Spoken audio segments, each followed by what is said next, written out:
Hey there, everybody. Welcome to my channel, The Magical Solution. My name is Leilani, and this is how we grow. So we are back Thursday night, 7 p.m. Eastern Standard Time, finishing up chapter 5 in our book, The Gospel According to Spiritism by Kardec.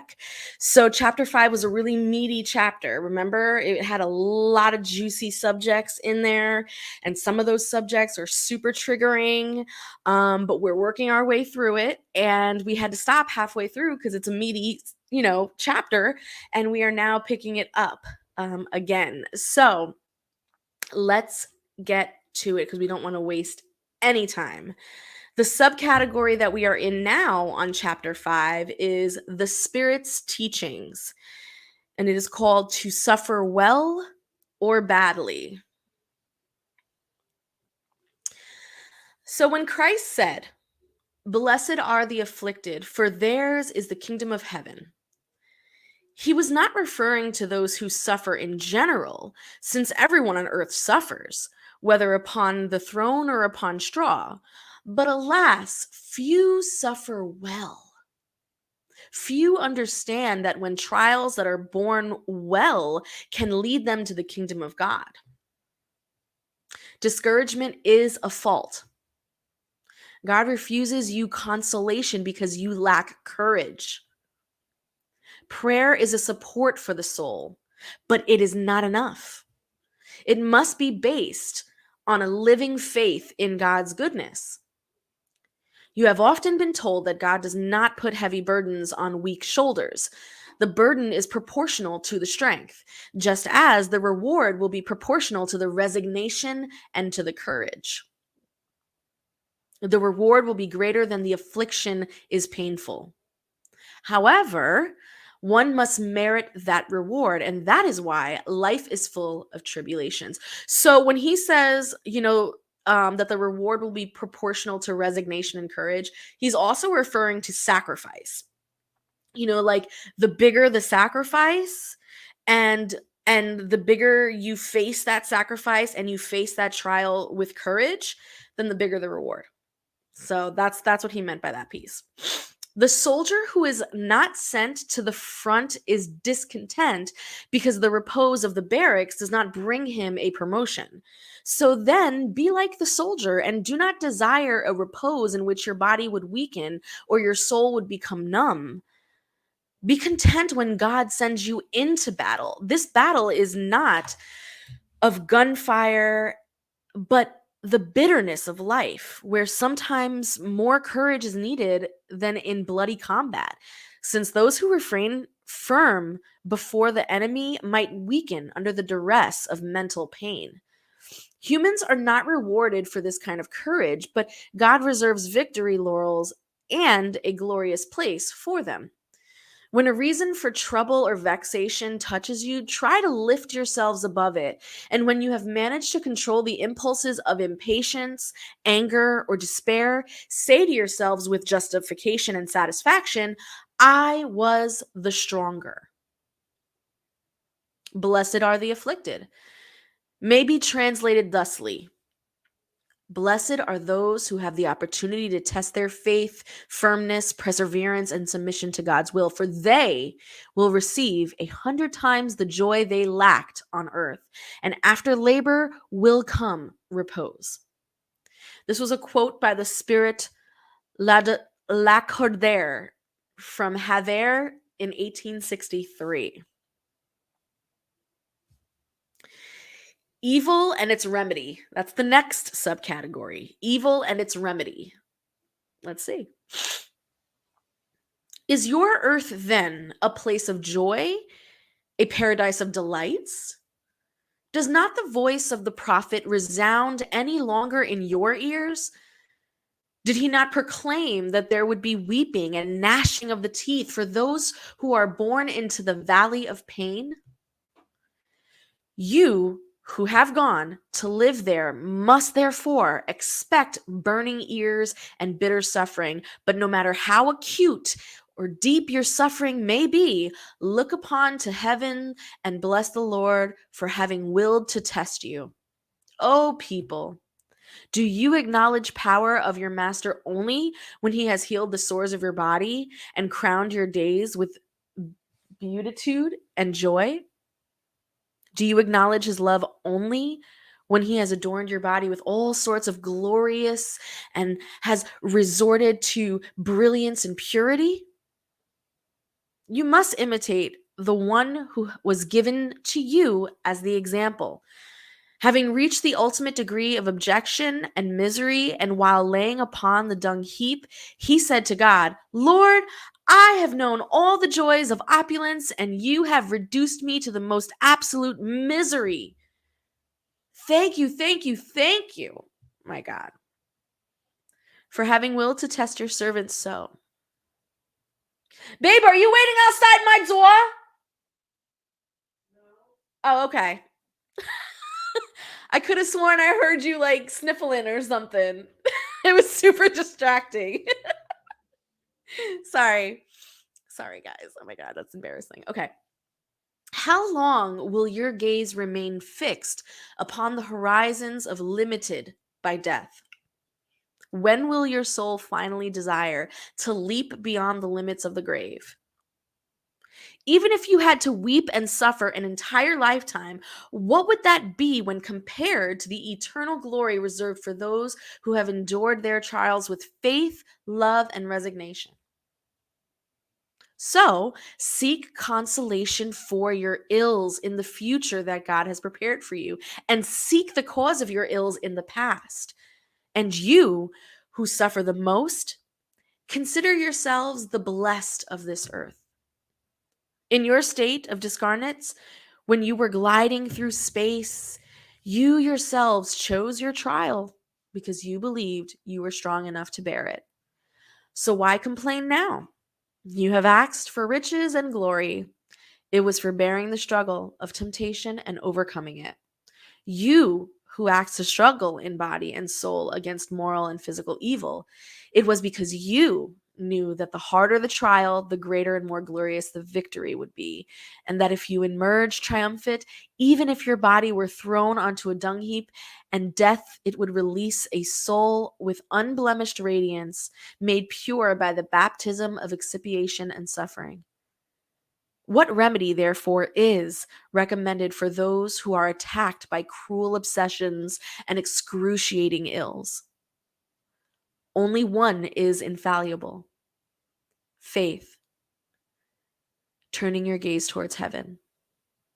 If in the turmoil of your cruelest suffering your voice would sing to the Lord, the angel at your bedside would show you the sign of salvation and the place you someday occupied. Faith is the sure remedy for suffering. It always points to the horizons of the infinite, before which the few dark days of the present are erased. Therefore, do not ask us what remedy should be employed to remedy this ulcer or that sore, this temptation or that trial. Remember that those who believe are strengthened by the remedy of faith, and those who doubt its effectiveness, even for 1 second, are immediately punished because they experience in the same instant the pungent anguish of affliction. The Lord has set his seal upon all those who believe in him. Christ told you that with faith you can move mountains, and I say to you that those who suffer and have faith as a support will be placed under his watch care and will suffer no more. The moments of greatest pain will be for them the first happy notes of eternal joy. Their soul will disengage itself from the body in such a way that while the body is still withering in convulsions, it will be gliding through the heavenly regions, singing with the angels of hymns and of thanksgiving and glory to the Lord. Happy are they who suffer and weep. May their souls rejoice, for God will fill them with blessing. And this was said by the spirit of Saint Augustine in Paris in 1863. Now, mind you, I'm reading all of these to you because these are quotes from the spirits themselves. But keep in mind, okay, keep in mind what is being said here. This isn't an excuse. Let me sort of make this clear. This isn't victim blaming. This isn't rationalizing human suffering and sort of, giving it the green light. It's not doing that. And it's also not saying that, this is supposed to be this way, that in order to be a good spiritual person, you must suffer. That's not what it's saying. That's not what it's saying. Now, remember where we are. Remember, based on the first book and the second book, remember where we are, what our realm is and what our realm stands for. It's kind of like the schooling ground, right? It's kind of like the space, where things are moving both from above and from below through this space, and infecting it and influencing it. And we, being of this space, are also interacting and experiencing all of that too. So when you look at it from that perspective, you look at it from this idea that suffering is just simply a natural and innate consequence of living in this world. Suffering from all sorts of things, especially disease. Disease is probably the given, right? When you're dealing with natural biological creatures. But now when you add consciousness to the mix, right? Now you add ego, you add politics, you add religion, you add race, you add gender, you add all these things that allow for humans to use their language in such a way as to create categories and to create systems that make sense to them, right? So that they can communicate with each other, so that they can create wonderful works of art, so that they can build monuments, right? All this stuff is necessary. All of these categories, all of these mathematics, all of these philosophies, they're necessary for us to do the things that we do. But because they're there, now we have the additional type of suffering that becomes a consequence of those big philosophical ideas. And those consequences vary as widely as the human imagination varies, right? So a consequence of someone's philosophy was the Holocaust. The consequence of someone's philosophy are starving people all over the world. The consequence of someone's political agenda or religious agenda or race agenda or this agenda is this type of suffering. That's not God's work.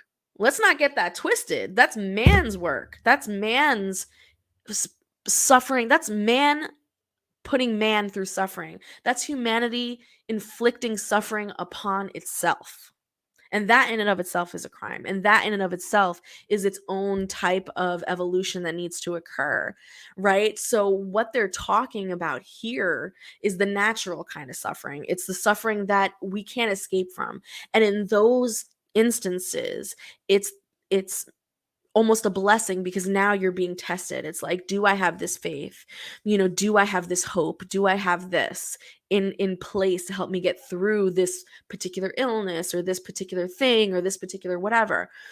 But when you're dealing with consequences that were a result of systematic issues from someone else's philosophical brilliant idea, that's a whole different ball game. And that, unfortunately, because we are doing it to ourselves, it is a level of our responsibility to ensure that people aren't experiencing those kinds of suffering, right? That's the stuff that we as charitable spiritists, right, come in and say, well, man made these issues, so man has to clean up these issues, and we're going to help as best as we can. We can't change the political, atmosphere, or we can't start a new religion, or we can't do certain things that might make huge or big changes, but we can help on a smaller scale, person to person, place to place, right? So that's really what these spirits want to kind of drive home, okay? The next part of this chapter is entitled, Happiness is Not of This World. So let's get to it. I'm not happy. Happiness wasn't made for me. People of every social position generally exclaim that. This, my dear children, proves better than any possible reason the truth of this maxim from Ecclesiastes. Happiness is not of this world. Indeed, neither wealth, power, nor even the flower of youth are the essential conditions for happiness. I would say more, not even the combining of these three much desired conditions are, since we constantly hear persons of all ages amongst the most privileged classes bitterly complaining about their situation.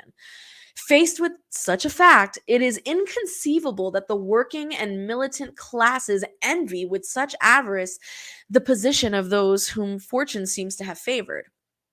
No matter what they may do in this world, all have their share of work and misery, their lot of suffering and disappointment, from which it is easy to draw the conclusion that the earth is a place of trial and expiation.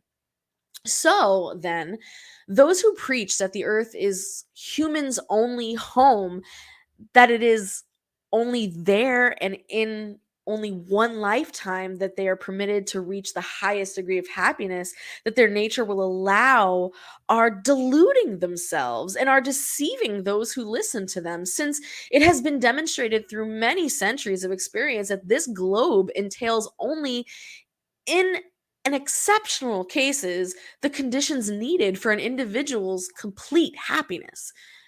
In general, one can affirm that happiness is a utopia, the search for which successive generations have set out without ever having been able to reach it. For if a wise individual is a rarity in this world, an absolute happy one is not any easier to find. That in which happiness on earth consists is something so ephemeral, ephem, ephemeral for those who do not act wisely, that despite 1 year, 1 month, or 1 week of complete contentment, the rest of their lifetime slips away in a series of afflictions and disappointments. And note, my dear children, that I am speaking of those who are the fortunate ones on the earth, those who are envied by the masses. Consequently, if the earthly dwelling place is meant for trial and expiation, one must accept the fact that there are more favorable homes elsewhere where the human spirit, although still imprisoned in physical flesh, possesses the fullness of the joys connected with human life. That is why God has planted in your solar system those beautiful higher order planets toward which your efforts and tendencies will someday enable you to gravitate. And once you have become sufficiently purified and perfected. Nevertheless, do not deduce from my words that the earth is dedicated forever to the fate of being a penitentiary. Certainly not. Because from the progress already accomplished, you can easily infer future progress, and from the social improvements that have been gained, new and more fertile improvements. Such is the immense task that must be accomplished by the new doctrine that the spirits have revealed to you. So then, my dear children, may a saintly emulation animate you, and may each one of you vigorously shed the old ways. You must all dedicate yourselves to spreading the spiritism that has already begun your own regeneration. It is your duty to enable your brothers and sisters to share in the rays of the sacred light. Therefore, get to work, my beloved children, within this solemn assembly. May all your hearts aspire to the great objective of preparing for future generations a world on which happiness is no longer a meaningless word. And that is from the spirit Francis Nicholas Madeleine from Cardinal Marlowe, Paris in 1863. Okay. This next spirit is going to speak on the subject of the loss of loved ones and premature deaths. Please, please, please remember these subjects can be very triggering, okay? They can be very triggering. And if you feel some type of way, by all means, take a break. Or if you want to inquire about it later, I'm open to discussion. But just we're going to be talking about some stuff, all right? So just keep that in mind.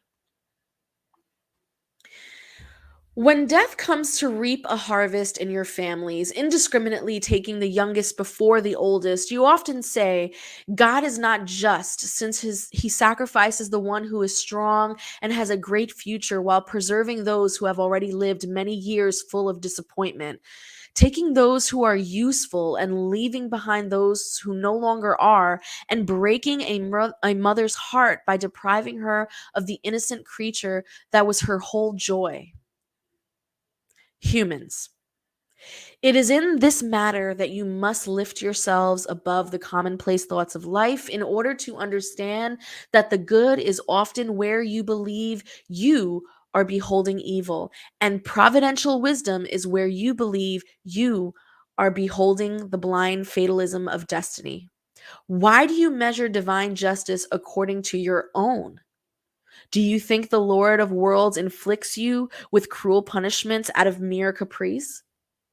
Nothing is done without an intelligent purpose, and no matter what happens, everything has a reason for being. If you were to better scrutinize all the pains that strike you, you would always find in them a divine reason, a regenerating reason, and your miserable self interest would be a secondary consideration that you would relegate to last place. Believe me, in the case of an incarnation of 20 years, death is preferable to those shameful immoderations that desolate respectful families, break a mother's heart, and cause parents' hair to gray before its time. Premature death is frequently a blessing, a great blessing that God grants to those who depart, thus preserving them from the miseries of life or seductions that could have led them to their loss. Those who die in the flower of youth are not victims of fatalism. Rather, God deemed it useful for them not to remain on earth any longer. It is an awful misfortune, you say, for a life so full of hopes to be cut short so soon. What hopes are you talking about? Those of earth, where the one who departed could have shown making his or her way a fortune? This narrow way of looking at things is always what renders you incapable of rising above matter. Do you know what would have been the fate of that life which, according to you, was so full of hopes? Who is to say that it would not have been full of bitterness? Do you then count as nothing the hopes of the future life? Are you saying that you would prefer those of the ephemeral life that you drudge through on the earth? Do you think a high position amongst other humans is worth more than one amongst the blessed of spirits? Rejoice instead of complaining when it pleases God to take one of his children from this valley of misery. Would it not be selfish to wish for them to have remained in order to suffer alongside you? Ah, that is the grief conceived by those who have no faith, who see in death an eternal separation. But you spiritists know that the soul lives better when disencumbered from its corporal envelope. Mothers, you know your beloved children are close to you. Yes, very close. Their fluidic bodies envelope you, their thoughts watch over you, and your memory of them inebriates them with joy. But your unreasonable sorrow afflicts them too, because it denotes a lack of faith and is a revolt against God's will. So, this is where your girl gets triggered, right? So these are some really strong words to say to someone who, just lost a child, whether, it was a mother who miscarried, or, a father who lost their son, due to being in the wrong place at the wrong time, a freak accident during a car ride, whatever the case may be, where the child leaves the earth before the parent. There's a lot of smart talking here from the spirit, which I understand, because when you're at a point where you understand the universe and its cosmic rules, you tend to forget that other people don't quite see it like that yet. And you can be a little condescending and harsh with your tone. Um, because you just kind of like expect people to know. You're just like, "Psh, common sense, right? Like, why don't you know this? Why don't you agree with this?" Right. But that's not what's happening here. What's happening here, I feel, is it's kind of attacky. It's really invalidating towards the parents' feelings.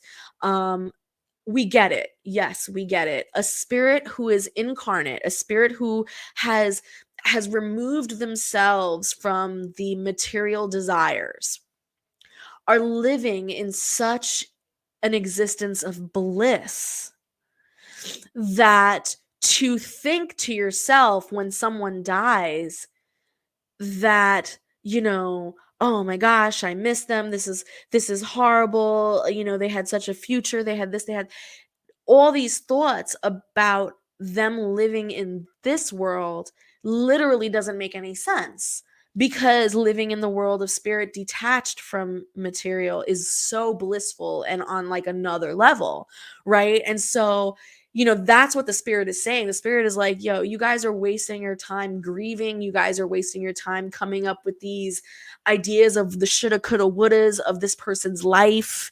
Like, you don't know that. This person could have grown up to be an asshole, the next Hitler, the whatever. And on the flip side, they could have been the next person to cure cancer, whatever. But the point is that the spirit is looking at it from the perspective of, yeah, but he's incarnate, like he's chilling, he's good, like relax. And the humans are like broken, they just lost someone. So I feel it's really important that as a spiritist you understand both sides of this story, especially if you're going to work with clients. You need to understand that the people that are coming to you, to be a medium for their loved one who passed away, or they're coming to you for guidance about experiences that they're having with their deceased loved ones. You have to remember that although you're privy to certain knowledge that allows you to be a little bit more emotionally detached from these situations because you know better, means that you have to take a moment and kind of humble yourself and bring yourself back to what it means to grieve, to what it means to lose someone, to what it means to have those feelings without the knowledge of what everything is. You know what I mean? And I think this is one of those moments where like you kind of want to correct the spirit, but you can't, because they're the spirit. They're supposed to know better, right? But anyway, let's move on. You who understand the spirit life, listen to the beating of your heart calling to those loved ones. And if you would ask God to bless them, you would feel within you those powerful consolations that dry tears, those marvelous aspirations that show you that the future promised is by sovereign, the Lord. And this was said by Sanson, the former member of the Partisan Spiritist Society, in 1863. The next part is entitled, If He Had Been a Good Man, He Would Have Died. Let's see what this says. And I think this is going to start talking a little bit more about the moral implications of what happens when we die, right? So let's see. When speaking of a bad person who has escaped some peril, you often say, well, if he had been a good man, he would have died. Well, then, in saying this, you state a truth, because it just so happens that God often gives to a spirit who is still budding on the paths of progress a longer trial than to a good spirit who, as a reward for its merit, will receive the grace of its trial being as short as possible.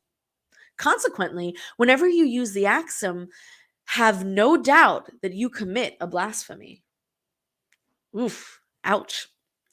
If a good man dies, whose neighbor is a bad man, you rush to say, I would rather it have been him instead. You are greatly mistaken, because the one who has departed has completed his task, whereas the one who remains perhaps has not even begun. So why would you want the bad person not to have time to finish and the other to remain in prison on terrestrial soil? What would you say about a prisoner who served his sentence but was kept in prison while another who had no such right was set free? Understand, therefore, that true freedom consists in the deliverance from the bonds of the body, and that as long as you are on the earth, you are in captivity. This is yet another trigger for me. I do not like this idea that the body is bad, that the flesh is bad, that the earth is bad, that this planet or that this dimension or that this realm or that this frequency is bad and a place of suffering and turmoil. I do not like that narrative. It is a narrative that is the reason why so many religions can get away with the shit that they get away with you guys. Let's be real. 90% of the shit that you guys let slide in the world would not be if this thought wasn't what it is and wasn't so pervasive in the human collective consciousness. We need to cut that out. It's so annoying. Accustom yourselves not to criticize what you cannot understand and believe that God is just in all things. Many times, what appears to be an evil is really a blessing, but your faculties are so limited that the great whole escapes your obtuse senses. Through thought, strive to leave your limited sphere, and to the measure that you ascend, the importance of the material life will diminish before your eyes, for it will show itself to you only as one incident in an infinite duration of your existence as a spirit, the only true existence. And this was said by Fenelon in Sens in 1861. The next subcategory is voluntary suffering. Human beings are constantly in search of the happiness that incessantly escapes them, for spotless happiness does not exist on the earth. Nevertheless, despite the vicissitudes that form an unavoidable procession in this life, they might at least enjoy relative happiness. However, they search for it in perishable things subject to the same vicissitudes, that is, in material pleasures instead of the pleasures of the soul, which are a foretaste of the imperishable pleasures of heaven. Instead of seeking peace of mind, the only real happiness in this world, they are avid for anything that can agitate and upset them. And oddly enough, they seem to create on purpose the torments that were up to them to avoid. Are there any greater torments than those caused by envy and jealousy? For the envious or jealous, there is no rest. They are in constant fever.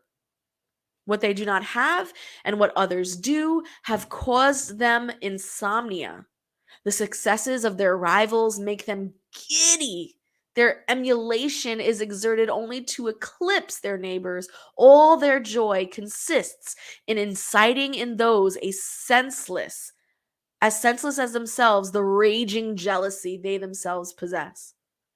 Poor senseless beings, in effect, are those who do not imagine that perhaps tomorrow they will have to leave behind all such futilities, which, by coveting them, poison their lives. It is not to them that these words apply. Blessed are the afflicted, for they shall be comforted, since their preoccupations are not those that bring compensation in heaven. On the other hand, how many torments will those who know how to be content with what they have spare themselves? Those who behold without envy what they do not have, and who do not try to appear to be what they are not. These are always wealthy, since if they would look beneath themselves instead of above, they would always see persons who have even less. They are serene because they do not create imaginary needs for themselves. And it is not serenity in the midst of life's storms real happiness. Again, this is quoted by Fenelon in Lyon in 1860. The next category is true misfortune. Everyone talks about misfortune. All have experienced it and believe they know about its multiple character. I have come to tell you that nearly everyone is mistaken, and that true misfortune is not everything that people, that is, those who are unfortunate, believe it to be. They see it in poverty, the fireless chimney, the threatening creditor, the cradle empty of that angel who used to smile. They see it in tears, the coffin we walk behind with an uncovered head and broken heart, the anguish of betrayal and the barring of the pride which would like to be dressed in purple, which can barely hide its nakedness beneath the ragged tatters of vanity. All this and much more is called misfortune in human language. Yes, it is misfortune for those who see nothing but the present. However, true misfortune is found more in the consequences of a thing than in the thing itself. Tell me if an event that is most happy for the moment, but which leads to disastrous consequences, is not really more unfortunate than the one that at first causes a great vexation but ends up resulting in the good? Tell me, if the storm that snaps your trees but purifies the air, dissipating unhealthy miasmas that would cause death, is not a blessing rather than a misfortune?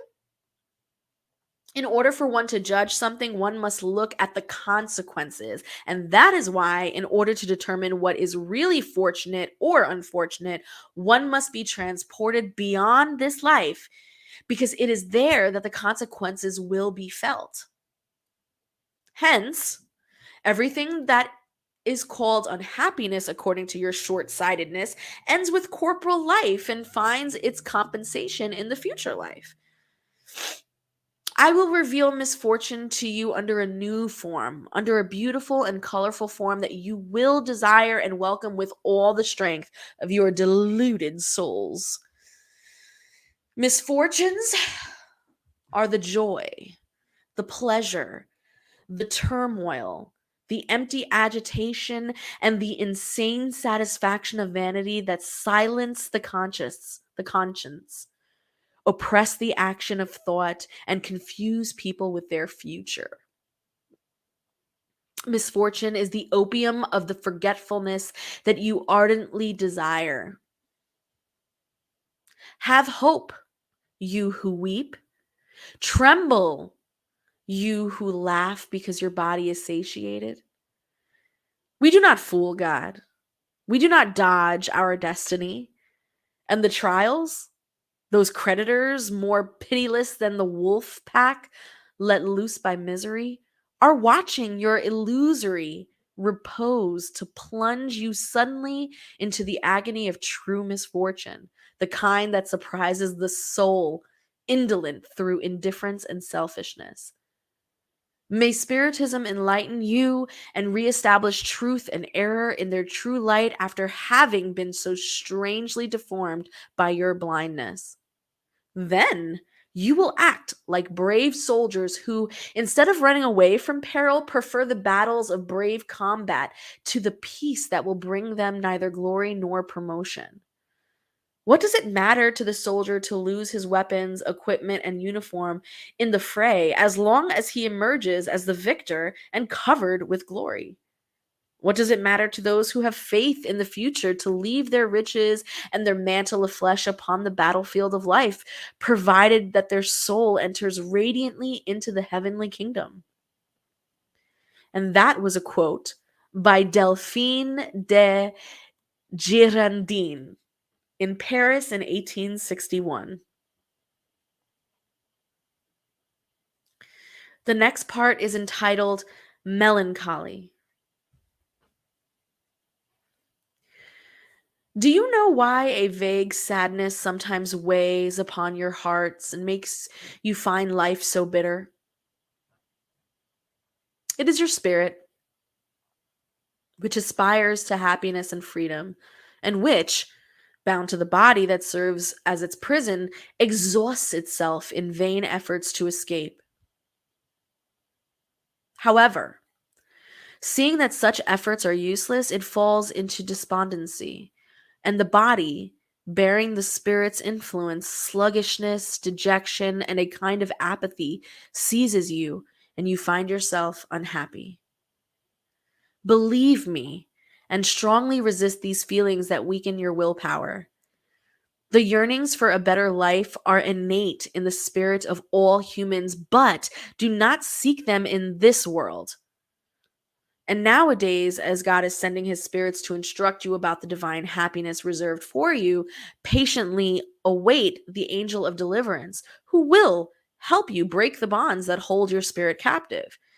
Remember that during your trial on the earth, you have a mission that you cannot doubt, whether in dedicating yourself to your family or whether in fulfilling the various obligations that God has entrusted to you. If during the course of this trial and while performing your task, you see worries, troubles, and vexations fall upon you, be strong and courageous in order to bear them. Face them resolutely. They are of short duration and will lead you to the friends for whom you weep. They will rejoice at your arrival amongst them and will extend their arms to you to lead you to a place where the afflictions of earth have no access.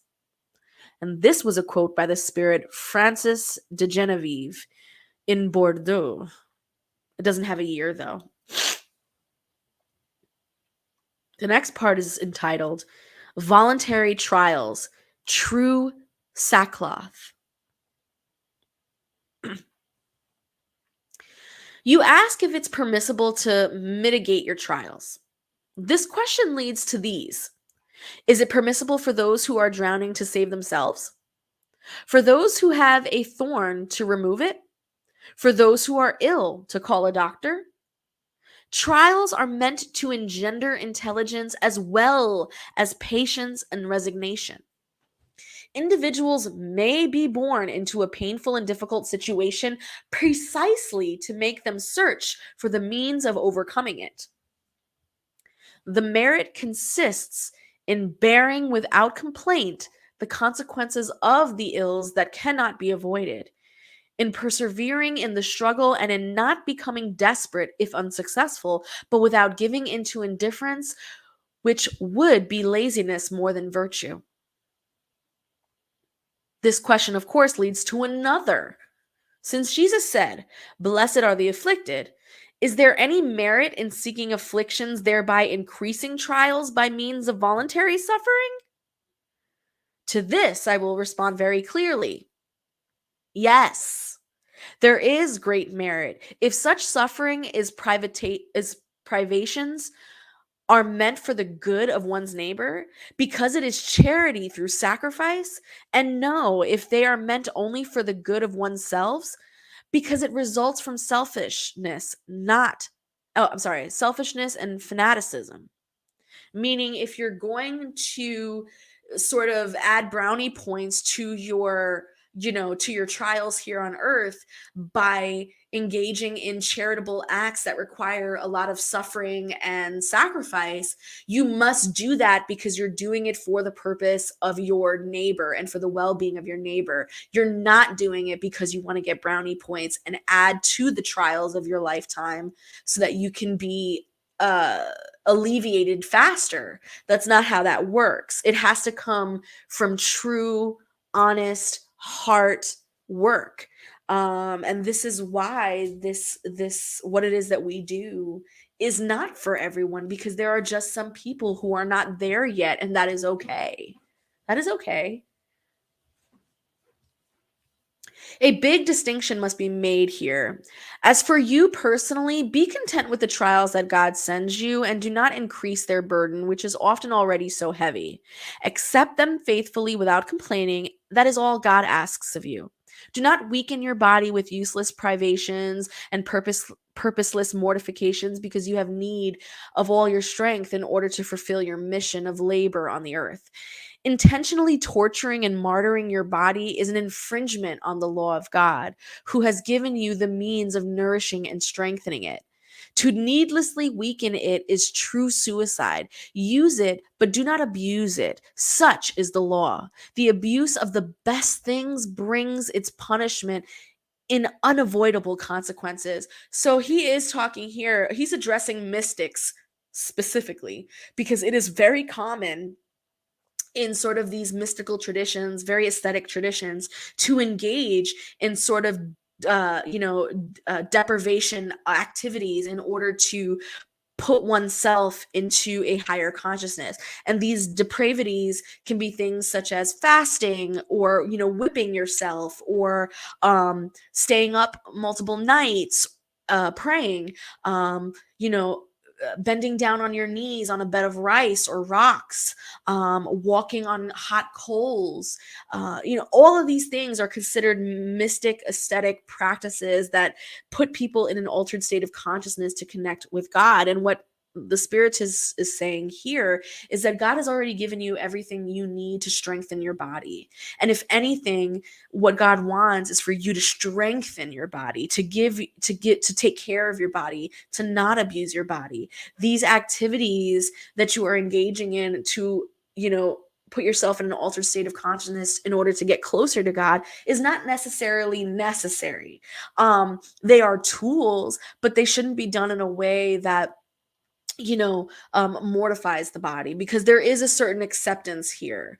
Although some of these spirits sort of contradict each other, some spirits are very like, flesh is bad, being on earth is bad, being a human is bad. And then there are some spirits that are very, very much about this idea that we must engage in our physical body, we must take care of our physical body, we must engage in the world using our physical body, and that's a good thing.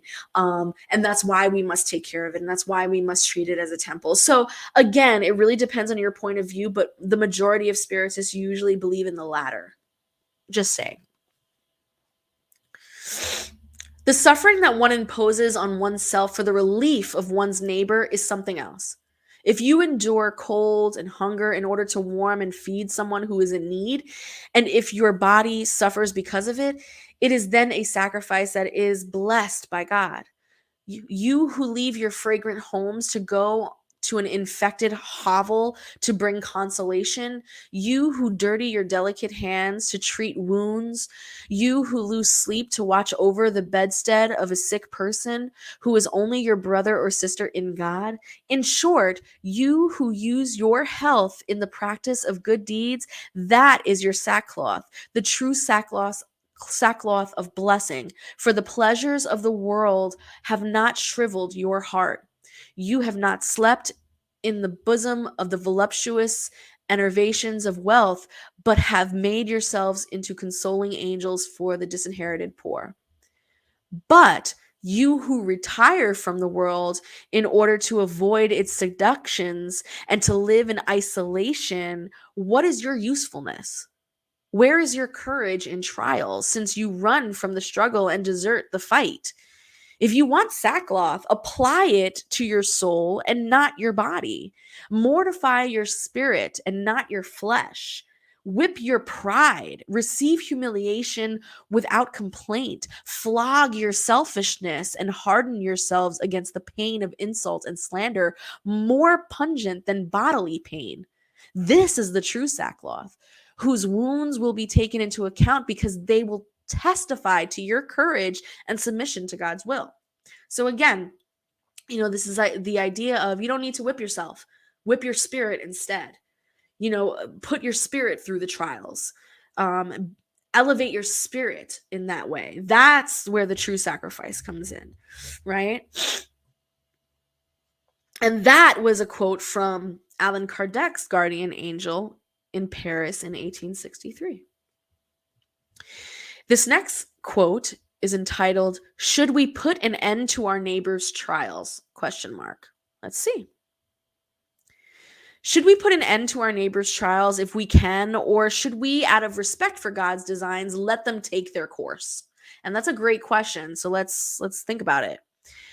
We have stated and repeated many times that you are on this earth of expiation to conclude your trials, and that everything that happens to you is a consequence of your previous existences, an installment on the debt you owe. However, in some people, this thought provokes notions that must be deterred because they may have disastrous consequences. I want you guys to listen to this next part very closely because it's going to pertain to a lot of people. Ready? Some think that because one is put on the earth for expiation, all trials must take their course. There are even those who want to believe that not only must nothing be done to mitigate them, but that on the contrary, it is necessary to contribute to them to make them more profitable, adding to their intensity. This is a great error. Yes, your trials must take the course marked out by God. But do you know what that course is? Do you know how far they must go? Or if your merciful Father has not said to the suffering of this or of that brother or sister, shall you go no further? Do you know if God's providence has chosen you not as an instrument of punishment to intensify the suffering of the guilty, but as the balm of consolation that must heal the wounds that God's justice has opened up? Therefore, when you see one of your brothers or sisters being afflicted, do not say, "It is God's justice and it must take its course." And instead say to yourselves, "Let's see what means our merciful Father has put within my reach in order to ease the suffering of my brother and sister. Let's see if my moral consolation, my material help, or my counsels might not assist in overcoming this trials with greater strength, patience, and resignation. Let's even see if God has not placed in my hands the means of putting an end to this suffering, if it has not been given to me also as a trial, an expiation perhaps, in order to deter evil and replace it with peace." That is what I'm talking about. So many people, and I've seen this, especially from the fanatical point of view. So many people have looked at people in suffering, whether they're homeless or this or that, has looked at them and said, this is their lot in life. This is what they chose. This is the contract that they signed. Their suffering is good because it's a suffering given by God. If anything, I'm going to kick the last can of food that was right in front of them. I'm going to kick it just to add a little bit to that suffering.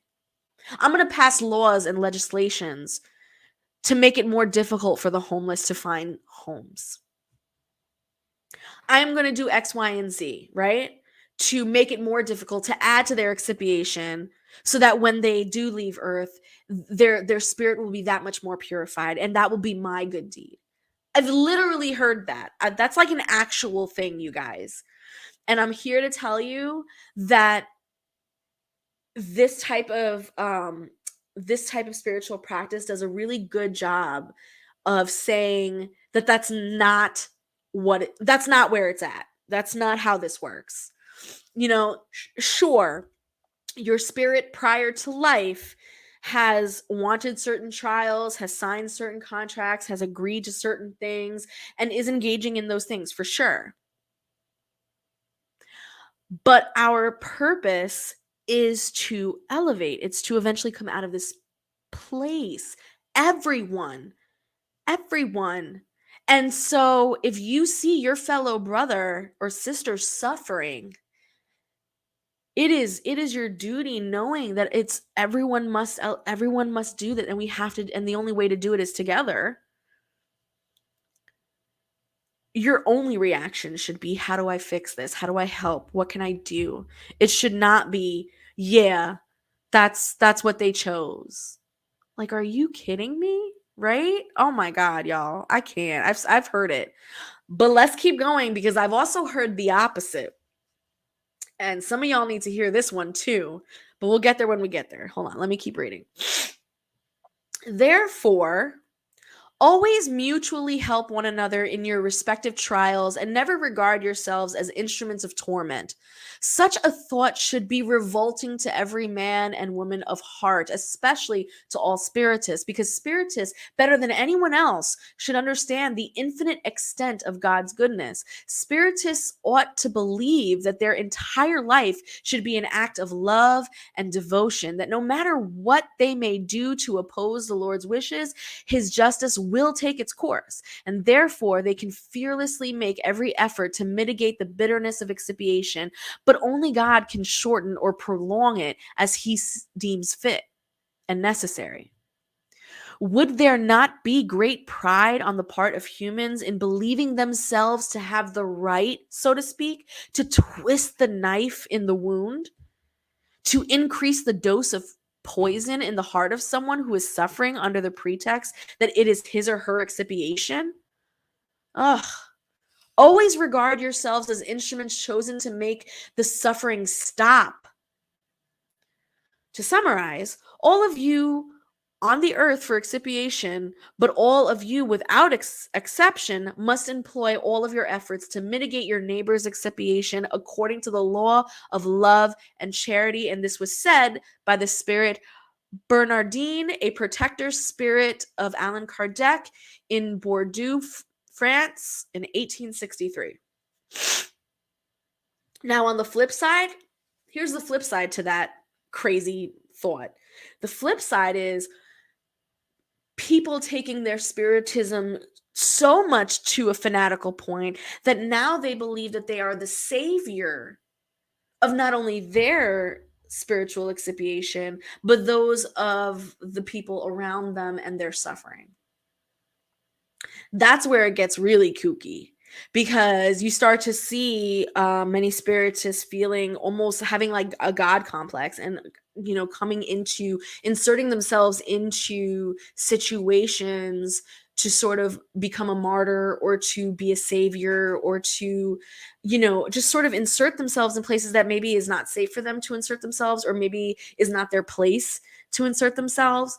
And this is often not well received. And I think it's really important that, you always, one of the things that I love about the sort of the spiritist philosophy is that you can use it alongside any other philosophy or any other religion.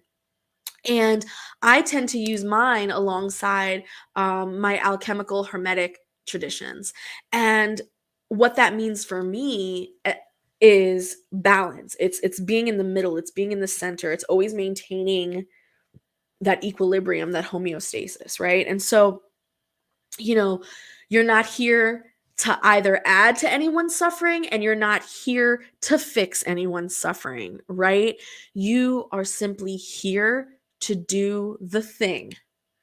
And if people cross your path who are suffering, and you happen to have the means to relieve some of that, you do it. If you do not have the means to relieve some of that, you do not pretend like you do and try and be their savior, nor do you rub it in their face that you don't and add to their suffering. You simply move on. It's there's too many in the world. The world is way too big. Trust me, there's enough to go around for everyone, and there's enough people who need help at any given time. You will have your day to shine. The point is you must do it from the heart. You must do it from the heart and not from a place of, superiority, right? Oh my God, it's 8:00 already. Okay, so I'm going to stop, because normally I let the last 10 minutes happen and I let you guys ask questions about what we just talked about, or about spiritism in general, or about mediumship and all that. And I usually designate the last 10 minutes to doing that, but I guess I got ahead of myself. So I'm going to stop reading, and I'm going to open the forum up to anyone who has any questions. And in the meantime, I'm going to let you know that we have 1, 2. Oh, beautiful. We only have like 2 pages left. I'm almost tempted to just read it now. Let me just read it now to get it done so we can be done with chapter 5. Okay? Is it permissible to shorten the life of a patient who is suffering with no hope of a cure? So now we're entering the realm of things like hospice, or like things like people who have terminal illnesses, right? Do we shorten their lives? Is it in our realm to do that, right? That's what we're talking about. So the question is, a man is dying, the victim of cruel suffering. His state is known to be hopeless. Would it be permissible to save him a few more moments of anguish by hastening his end? Who would give you the right to foresee God's designs? Could he not lead certain persons to the edge of the grave and then bring them back in order to make them examine themselves and lead them to other thoughts? No matter how extreme the condition of a dying person, no one can say with certainty that his or her final hours has arrived. Has science never been wrong in its predictions? I know very well that there are cases which, with good reason, may be considered as desperate. However, even if there is no basis for hope of a definite return to life and health, there are not countless examples in which, at the moment of taking their final breath, patients rouse themselves and recover their faculties for a few moments. Well, then, this time of grace that has been granted them may be of great importance to them, because you may be unaware of the thoughts that the spirit may have in the death throes, or how much torment may be spared by the sudden flash of repentance. The materialist who sees the body only and does not consider the soul cannot comprehend these things, but the spiritist who knows what happens beyond the grave knows the value of one last thought, one last breath. So, mitigate final suffering as much as you can, but guard against shortening a life, even for only a minute, for that minute might save many tears in the future. And this was said by the spirit St. Louis of Paris in 1860. The next little part is sacrificing one's own life. So now we're talking about suicide here. Again, a very triggering subject, but let's just take it one piece at a time. Are persons who are disillusioned with life, but who do not want to commit suicide, guilty for seeking death on the battlefield with the intention of making their death useful? Okay, so basically, suicide by circumstance, if that makes sense, right? So instead of pulling the trigger yourself, or instead of, doing the thing yourself, you're putting yourself in a circumstance in which that thing can be done for you. Is that considered bad? Let's see. Whether persons kill themselves or have someone else do it, their purpose is always to shorten their life, and consequently their suicide by intent, if not in fact. The thought that their death will be useful for something is delusional. It is only a pretext for coloring their act and rendering it excusable in their own eyes. If they seriously wanted to serve their country, they would seek to stay alive, defending it in everything and not seeking to die, because once dead, they can no longer serve it for anything. True devotion consists in not fearing death when it might be useful, in braving peril, and in sacrificing their lives beforehand and without regret if that is necessary. However, premeditated intent in seeking death by exposing oneself to danger, even if to render service, annuls the merit of the act, period, point blank. And that was said by St. Louis in Paris in 1860. He also answers another question that asks, a certain man exposes himself to imminent danger in order to save the life of a fellow being, knowing beforehand that he himself will die. Would this be considered a suicide? So, your husband of 20 something years, father of your children, man that you love with your whole life, is out on the battlefield right now, injured, can't move, and you want to go and get him. And you know dang well that you're most likely going to die in that process, but you'd rather try. Is that considered suicide or considered a bad thing? From the moment in which there is no intent to seek death, there is no suicide. But devotion and self-denial, despite the certainty of dying?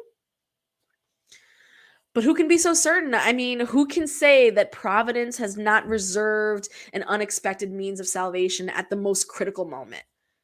Could not Providence save someone who is right in front of the mouth of a canyon? On many occasions, Providence wishes to prolong the trial of resignation to the ultimate limit when an unexpected circumstance diverts the fatal blow. Okay, so St. Louis of Paris in 1860 did not quite answer that question. I'm just going to be real with y'all because I didn't feel like I got an answer to that. But we'll move on. And the very last little piece that we can finally close this chapter out is making one's own suffering profitable for others. So the question is, do not those who resignedly accept their suffering by submitting to God's will with an eye on their future happiness work only for themselves? And can they render their suffering profitable for others? This suffering might be materially and morally beneficial to someone else. Materially, if through labor, the privations and sacrifices they impose on themselves contribute to the material welfare of their neighbor, and morally, by the example they offer of their submission to God's will. This example of the power of the Spiritist faith can encourage unfortunate people to resignation and save them from despair and its disastrous consequences for the future. Okay, you guys, that was the end of chapter 5. When we meet up again next week, we will move on to chapter 6, which is entitled The Consoling Christ. And the subcategories for chapter 6 are the easy yoke, the promised consoler, and of course, the Spirit's teachings, which is the coming of the Spirit's truth. So, any questions about what we just read? Any questions about spiritism, espiritismo, mediumship, anything at all that you want me to answer before we close tonight? How are we feeling? Talk to me, talk to me, talk to me. Hello, New York, Illinois, Brooklyn. Yes. Okay.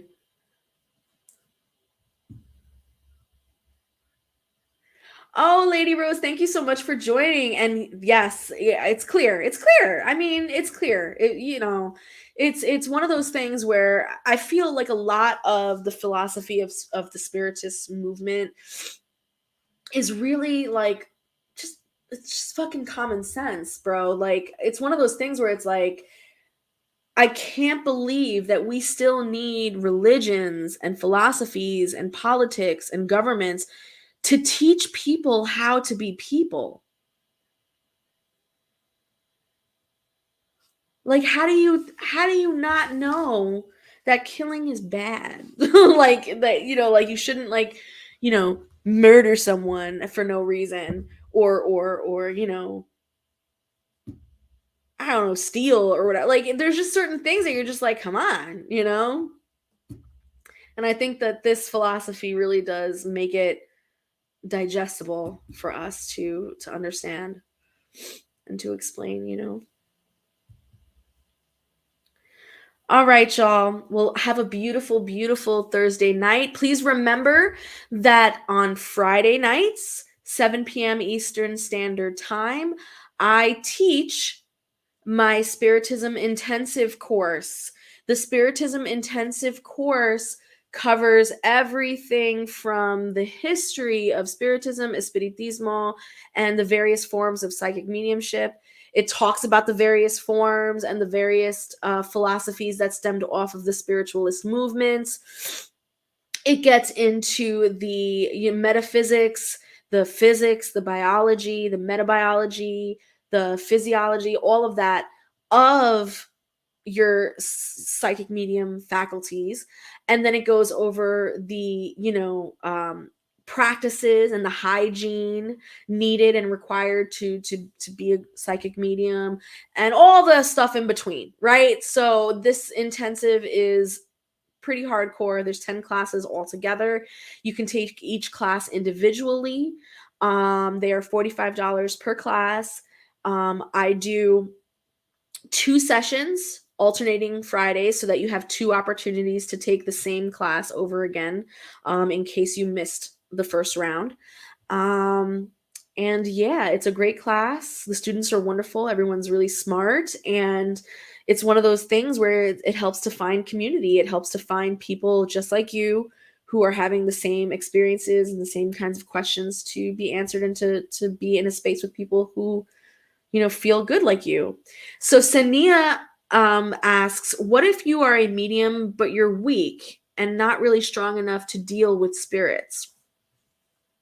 So that's just, honestly, honey, that's just with practice. You know what I mean? Like, that's just something, I don't want to say, you're weak, It's just a matter of being underdeveloped. You know what I mean? So just take the time, spend the time practicing, spend the time, engaging in your hygiene, in researching, practicing with your peers and things like that. Because at the end of the day, your ability to spirits are always interacting with you. They're interacting with you even when you don't think that they are. So it's really just a matter of perception. It's a matter of just quieting the mind, quieting your perception of your environment, and listening, taking time and listening. Is there a protection that one can do to not be affected by being a psychic medium? Oh, okay. So are you saying that you don't want to be a psychic medium? Like you don't want to experience these things and you want to find out if there's a way to put a barrier around you? Is that what you're asking?